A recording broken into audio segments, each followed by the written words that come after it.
if we look into the causes of conflict, it is two in number. So causes of conflict are individual and organizational. So we can say the causes of conflict can be classified as the individual cause and the organizational cause.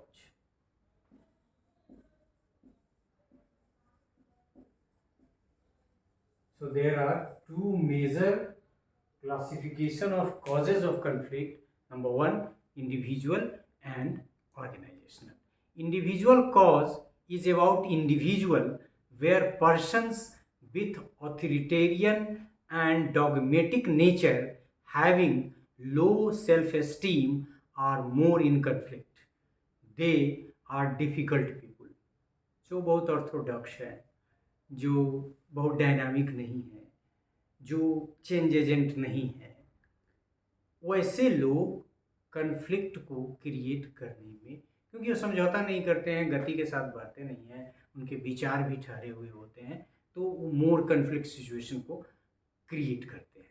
Conflict can emerge from communication barriers.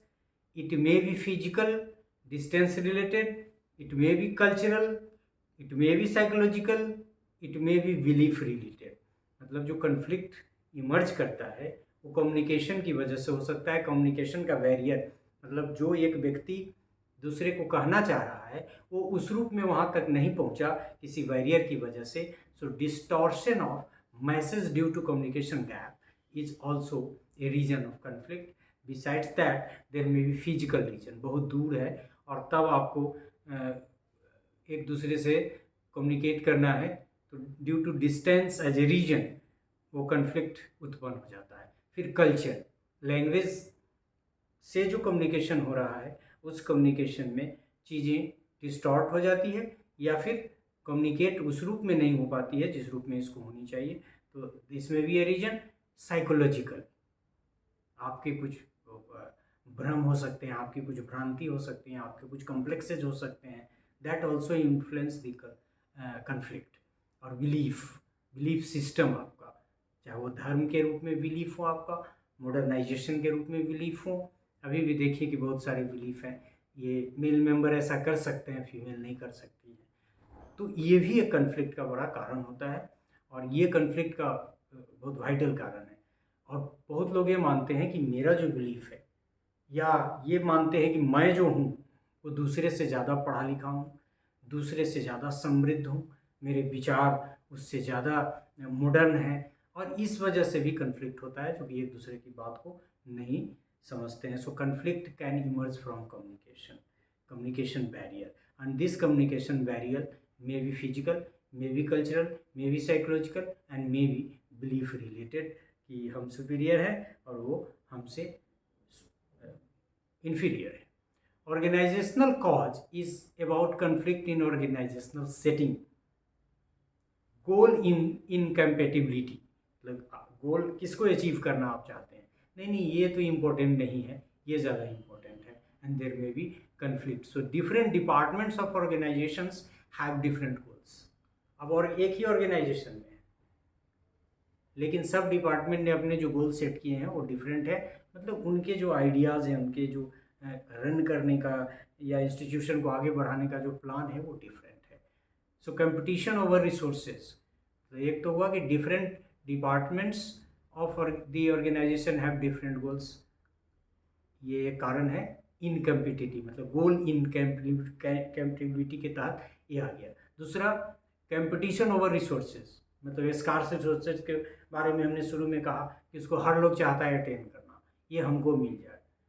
एक ऐसा staff आया है जो बहुत efficient है और सब department को उसकी ज़रूरत है, तो किसको मिलेगा. Task independence, when roles are not clearly defined, ये आपका अधिकार है, ये आपका अधिकार है. अभी देखिए यहाँ बड़ी लड़ाई चल गई गवर्नर हाउस और फिर सरकार में कि ये राजभवन का मामला है या फिर राज्य सरकार का मामला है, ऑटोनॉमी का मामला है, और बात बहुत मीडिया में गया, अखबार में भी बातें आई. जुरिडिक्शनल, ये आपके जुरिडिक्शन में है कि नहीं है. थानों वगैरह के बारे में आप लोग सुनते होंगे कि उस थाने का केस है, उस थाने का केस है। So this is jurisdiction and ambiguity. So ये सब ऑर्गेनाइजेशनल कन्फ्लिक्ट के कारण है। Goal incompatibility, competition over resources, task independence, मतलब एक दूसरे पर डिपेंडेंट। और देखते हैं कि मंत्रालय वगैरह में भी क्या होता है, ये कई सारे कार्य हैं जो हर मंत्रालय से होगा तभी, और उसमें विलम्ब भी इसीलिए होता है। फिर उसी जुडिशनल भी उसी से रिलेटेड है, और एम्बिग्यूटी, ये क्लियर ही नहीं है कि किसको क्या करना है। So in this way we could learn so far as the causes of conflict is concern, it may be individual related और it may be organizational related. Individual level पे भी हमने देखा कि ये कन्फ्लिक्ट क्यों होता है, और फिर ऑर्गेनाइजेशनल लेवल पे इस तरह के कन्फ्लिक्ट होने के कौन कौन से कारण हैं।